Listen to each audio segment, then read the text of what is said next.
నమస్కారం. ఈరోజు సుఖీభవలో ఎముక విరిగితే వెంటనే ఏం చేయాలి? టైప్ 1 మధుమేహాన్ని నివారించవచ్చా? ముక్కు నుంచి తరచూ రక్తం పడుతోందా? యోగాతో అతి శుభ్రత మాయం. ఇంకా హెల్త్ టిప్. ఎముక విరిగినప్పుడు, ఫ్రాక్చర్లు అయినప్పుడు మనలో చాలా మందికి ఏం చేయాలో తోచదు. గందరగోళానికి గురవుతూ ఉంటారు. ఎముకలు అతుక్కునేందుకంటూ మందులు, మాకులు, ఆకుపసర్లు, నాటుకట్టు కట్టించుకోవటానికి మొగ్గు చూపుతూ ఉంటారు. అలా చేయడం మంచిది కాదు. వాటి వల్ల ఎముక సరిగ్గా అతుక్కోపోగా లేనిపోని సమస్యలు వచ్చి పడుతుంటాయి. నిజానికి ఎముక విరిగినప్పుడు ప్రథమ చికిత్సగా వెంటనే కొన్ని ప్రత్యేక జాగ్రత్తలు తీసుకుంటే మంచి ఫలితం ఉంటుంది. ఎముక విరిగినప్పుడు, ఫ్రాక్చర్లు అయినప్పుడు వెంటనే ఏం చేయాలో, ఏం చేయకూడదో ఇప్పుడు తెలుసుకుందాం.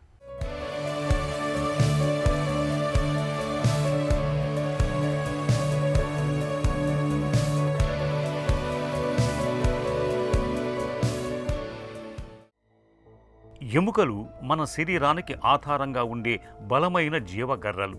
నిజానికి ఎముకలు కూడా సజీవ కణజాలమే. అయితే వీటిలో దట్టంగా పేరుకున్న కాల్షియం, అక్కడి ప్రోటీన్ల ప్రత్యేకమైన కలయిక మూలంగా ఎముకలు చాలా గట్టిగా, దృఢంగా ఉంటాయి. మన శరీర బరువును మోస్తూ మొత్తంగా శరీరానికి సుస్థిరమైన ఆకారాన్ని తెస్తాయి. అయితే ఎముకలు ఎంత గట్టిగా, దృఢంగా ఉన్నప్పటికీ దెబ్బలు తగిలినప్పుడు, బలమైన ఒత్తిడి కలిగినప్పుడు అవి చిట్లిపోవటమో లేదంటే విరగటమో జరుగుతూ ఉంటుంది. వాహనాలు, ప్రయాణాలు, వాటితో పాటే ప్రమాదాలు పెరుగుతున్న ఈ ఆధునిక కాలంలో మనలో చాలామందికి ఎముకలు విరగటం, వాటిలో ఫ్రాక్చర్లు కావటం అనేది ఎక్కువగా ఉంటుంది.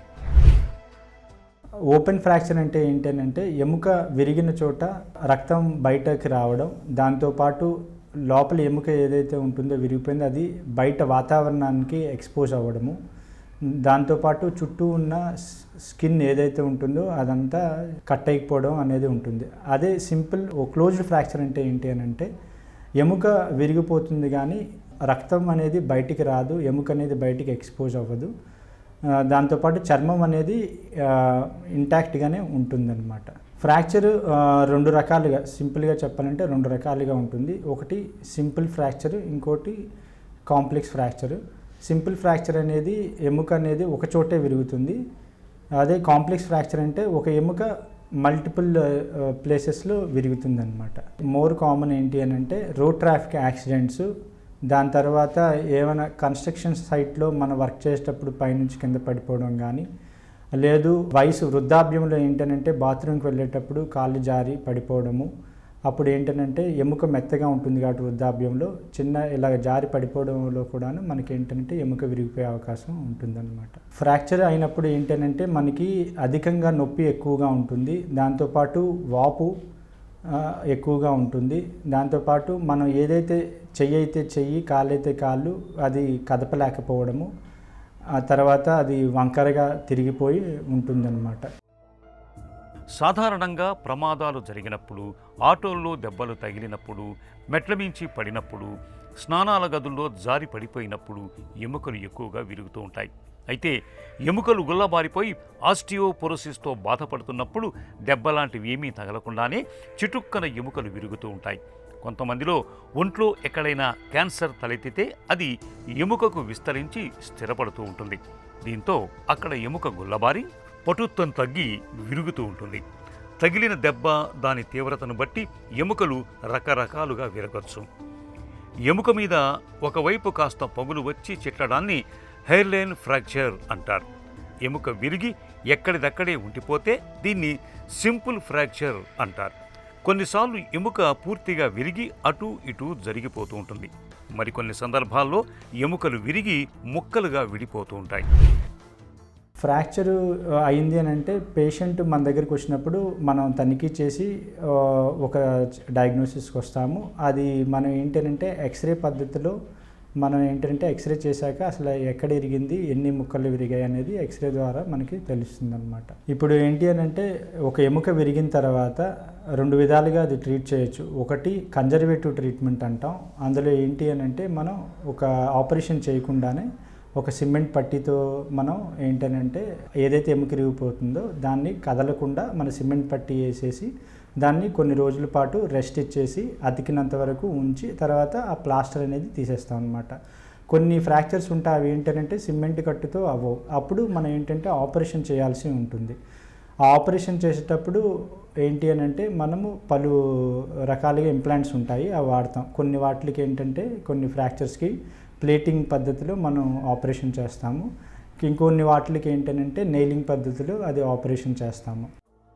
ఎముకలు విరిగినప్పుడు అవి మళ్ళీ అతుక్కునేందుకు మనలో చాలామంది పసరకట్టు వేస్తూ ఉంటారు. ఫ్రాక్చర్లకు పసరకట్టును వేయటం సరికాదంటారు డాక్టర్లు.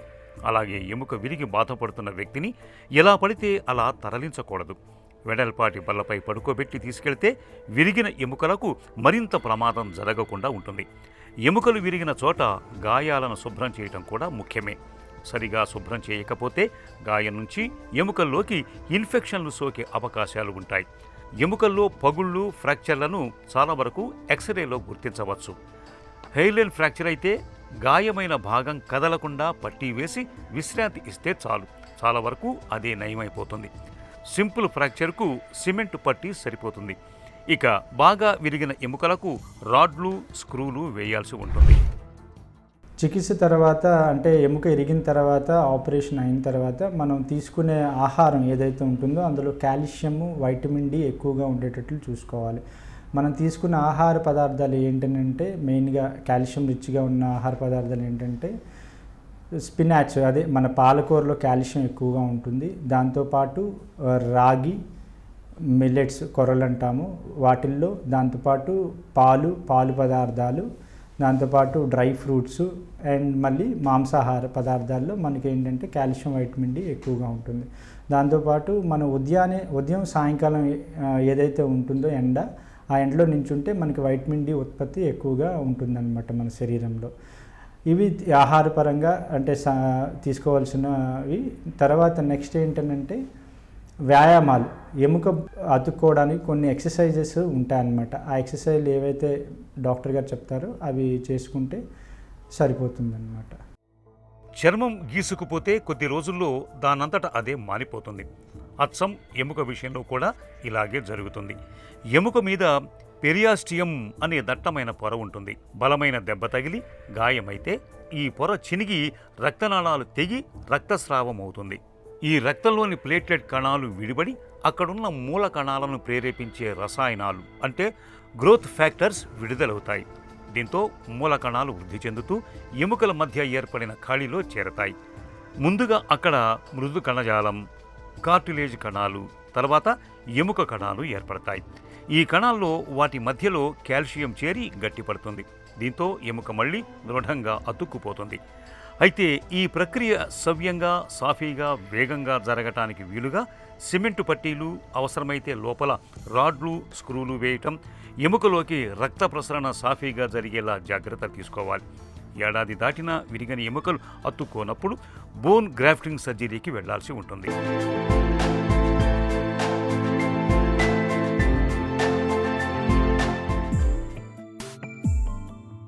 మన శరీరం ఒక పెద్ద రసాయనిక కర్మాగారం లాంటిది. ఈ పెద్ద ఫ్యాక్టరీలో నిత్యం ఎన్నో వేల రసాయనిక జీవక్రియలు నిరంతరాయంగా జరుగుతూనే ఉంటాయి. ఈ ప్రక్రియలో అనేక వ్యర్థాలు, విషపూరిత విశృంఖల కణాలు కూడా పుట్టుకొస్తుంటాయి. వీటి మోతాదు ఎక్కువవుతున్న కొద్దీ మన శరీరంలో సమస్యల తాకిడి కూడా పెరుగుతూ పోతుంది. అనారోగ్యాన్ని తెచ్చిపెట్టే ఇలాంటి విశృంఖల కణాల్ని అడ్డుకునేందుకు చ్యవనప్రాశ్య లేహ్యం బాగా ఉపయోగపడుతుంది. ఉసిరి ప్రధాన ద్రవ్యంగా ఉండే ఈ లేహ్యంలో సుమారుగా 30 నుంచి 40 మూలికల వరకు వాడతారు. సింహభాగం ఉసిరి కావడంతో చ్యవనప్రాశ్య లేహ్యం మన శరీరంలో ఒక మంచి యాంటీ ఆక్సిడెంట్ పోషకంగా పనిచేస్తుంది. అనారోగ్యానికి గురైన వారే కాదు, ఆరోగ్యంగా ఉన్నవాళ్లు కూడా నిత్యం చ్యవనప్రాశ్య లేహ్యాన్ని తీసుకోవచ్చు. చిన్నపిల్లలకైతే 5 గ్రాములు, పెద్దలు 10 గ్రాముల పరిమాణంలో ఉదయం, సాయంత్రం భోజనానికి ఒక అరగంట ముందు తీసుకోవచ్చు. అనుపానంగా గోరువెచ్చటి పాలను తాగాలి. చీటికీ మాటికి ఏదో ఒక అనారోగ్యంతో బాధపడేవారికి, సన్నగా బలహీనంగా ఉన్నవారికి చ్యవనప్రాశ మంచి ఔషధం. ముఖ్యంగా బరువు పెరగాలనుకునేవారు నిత్యం చ్యవనప్రాశ లేహ్యాన్ని తీసుకుంటే త్వరగా బరువు పెరుగుతారు. టీబీతో బాధపడేవారు టీబీ మందులు వాడుతూ మరోవైపు చ్యవనప్రాశను తీసుకుంటే వారిలో రోగనిరోధక శక్తి బాగా పుంజుకుంటుంది. చ్యవనప్రాశ లేహ్యానికి అనుపానంగా మేకపాలను తీసుకుంటూ ఉంటే టీబీ నుంచి త్వరగా బయటపడతారు. దగ్గు ఎంతకీ తగ్గకుండా బాధిస్తున్నప్పుడు నిత్యం 2 పూటలా చ్యవనప్రాశను తీసుకుంటూ అనుపానంగా గోరువెచ్చటి నీళ్లను తాగుతుంటే ఎంత తీవ్రమైన దగ్గైనా ఇట్టే తగ్గుముఖం పడుతుంది. అయితే చ్యవనప్రాశలో చక్కెర, బెల్లం, తేనె వంటి తీపి పదార్థాలుంటాయి కాబట్టి షుగర్తో బాధపడేవాళ్లు ఈ లేహ్యానికి దూరంగా ఉండటమే మంచిది. ప్రమాదవశాత్తు కింద పడ్డప్పుడు, ముక్కుపైన గట్టిగా దెబ్బ తగిలినప్పుడు ముక్కు నుంచి పెద్ద పెట్టిన రక్తం కారటం మనలో చాలా మందికి అనుభవమే. ఇక పిల్లల విషయానికి వస్తే ముక్కు లోపల వేళ్లతో గిల్లినప్పుడు, పెన్సిల్ వంటి వాటిని ముక్కులో పెట్టుకున్నప్పుడు ముక్కు నుంచి రక్తస్రావం జరుగుతూ ఉంటుంది. అయితే కొంతమందికి ఏ కారణం లేకుండానే తరచుగా ముక్కు నుంచి రక్తస్రావం అవుతూ ఉంటుంది. ఇలాంటప్పుడు ప్రథమ చికిత్సగా వెంటనే ఏం చేయాలో, రక్తస్రావాన్ని అరికట్టేందుకు ఎలాంటి జాగ్రత్తలు తీసుకోవాలో ఇప్పుడు తెలుసుకుందాం. ముక్కుకు దెబ్బలు తగిలినప్పుడు డాక్టర్ని సంప్రదించాలి. మనలో కొంతమంది కడిగిందే కడుగుతూ ఉంటారు, తుడిచిందే మళ్ళీ తుడుస్తూ ఉంటారు. మనసులో పదే అనుమానాలు, ఆలోచనలు పుట్టుకురావటము అతి శుభ్రత లాంటి సమస్య. తాళం వేశామా లేదా, స్టవ్ కట్టేశామా లేదా, తలుపుకు గొళ్ళెం పెట్టామా లేదా వంటి అనుమానాలతో పాటు మది నిండా అసహ్యకరమైన ఆలోచనలు, వికారమైన భావనలు పదే వస్తూ బాగా ఇబ్బంది పెడుతూ ఉంటాయి. ఈ రకమైన లక్షణాలని ఓసిడీగా పిలుస్తారు డాక్టర్లు. నిత్య జీవితాన్ని దుర్భరంగా మార్చే ఈ రకమైన లక్షణాల నుంచి బయటపడేందుకు యోగాసనాలు చక్కగా ఉపకరిస్తాయని చెబుతారు నిపుణులు. అతి శుభ్రత లక్షణాలను అధిగమించేందుకు ఉపకరించే యోగాసనాలు, వాటి సాధనలో మెలకువల గురించి ఇప్పుడు తెలుసుకుందాం.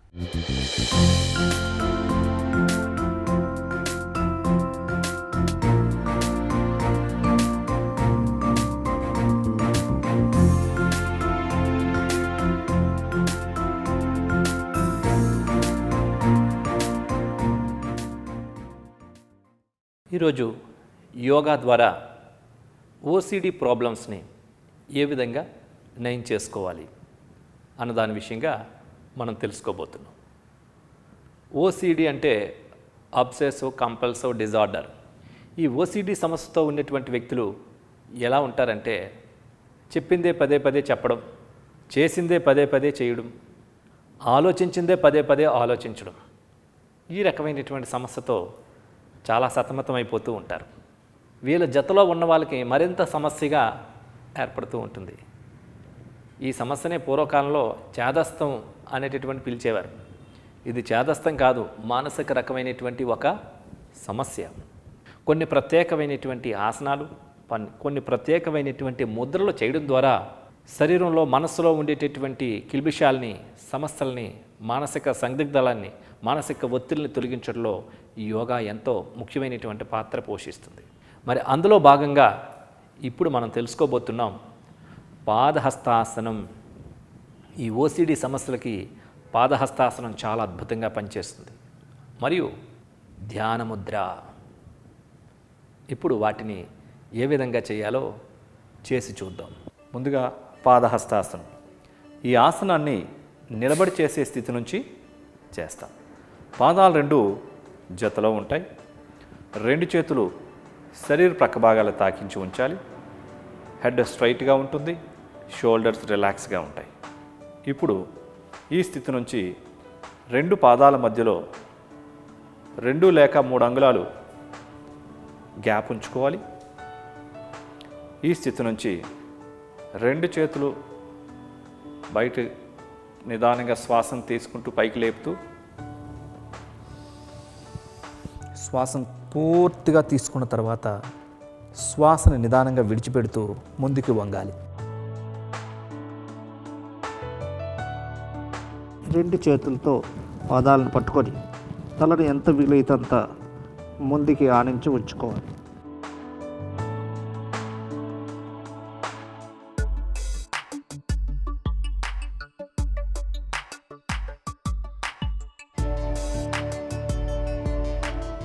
ఇప్పుడు 2 చేతుల్ని పాదాల నుంచి వేరు చేసి యథాస్థానానికి రావాలి. శ్వాసను నిదానంగా తీసుకుంటూ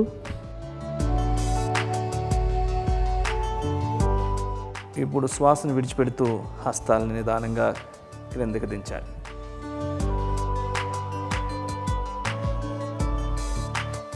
ఇలా చేస్తున్నప్పుడు మోకాల దగ్గర వంచకూడదు. అదేవిధంగా వెన్నునొప్పి సమస్యలు ఉన్న వాళ్ళు కూడా దీన్ని చేయకూడదు. ఇప్పుడు మరొకసారి చేద్దాం. శ్వాసను తీసుకుంటూ హ్యాండ్స్ రేజ్ చేయాలి.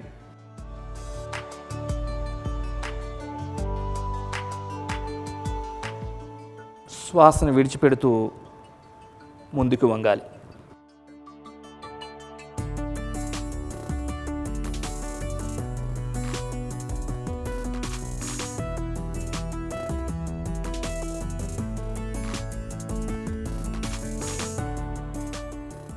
ఇప్పుడు 2 చేతుల్ని పాదాల నుంచి వేరు చేసి నిదానంగా యథాస్థానానికి రావాలి.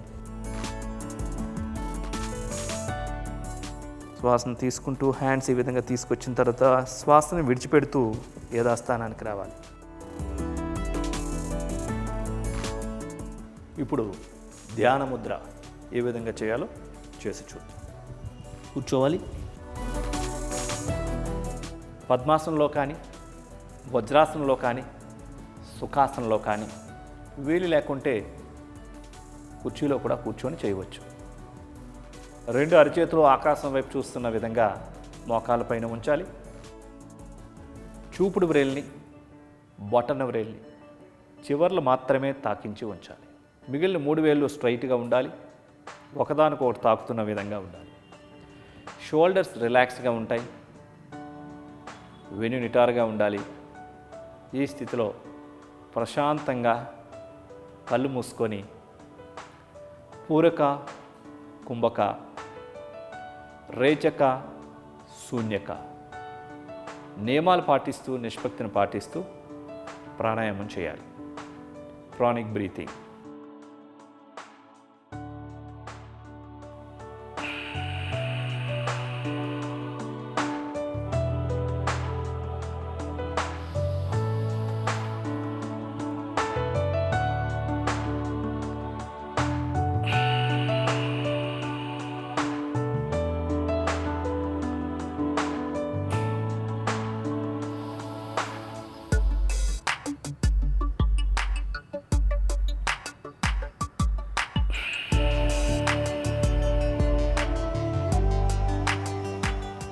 శ్వాసను విడిచిపెట్టిన తర్వాత ఆపాలి.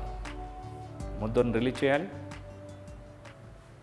చూశారు కదండి, ఈ పాదహస్తాసనాన్ని ప్రొద్దున్న సాయంత్రం 5 సార్లు చొప్పున చక్కగా సాధన చేసినట్లయితే మెదడుకి రక్త ప్రసరణ బాగా జరిగి మానసిక స్థిరత్వంతో పాటుగా మనస్సు కుదుట పడుతుంది.